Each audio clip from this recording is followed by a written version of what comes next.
Доброго дня! Дякую, що заглянули на мій канал. В цьому відео покажу готові перехідні комплекти для дизельного мотоцикла МТ. Розглянемо, з чого складається перехідний комплект. Тут ми можемо бачити три комплекти.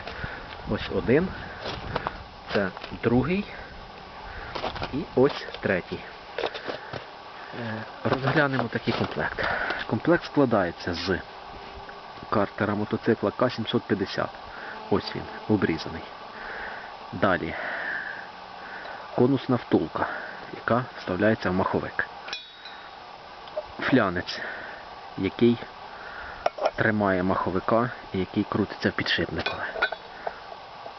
Самі перехідні пластини. Ось вони.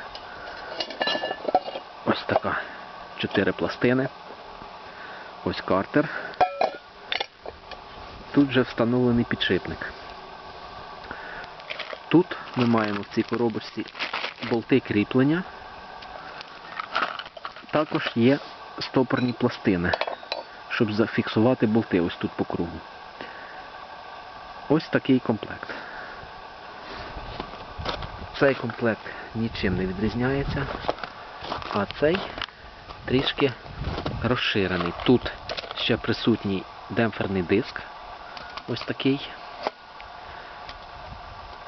З автомобіля Москвич 408, демпферний диск щеплення. Тут все те саме. І клієнт побажав ще диск нажимний і проміжний з пружинами. Ось такі комплекти. Кого цікавлять подібні комплекти для переходу на дизельний двигун мотоцикла МТ, будь ласка, звертайтеся за контактами в описі під відео. Дякую за увагу, ставимо лайки та підписуємось на мій канал. 3 комплекта. Ось тут же написані адреса людей. Зараз пакую і це все поїде до отримувачів новою поштою. До побачення.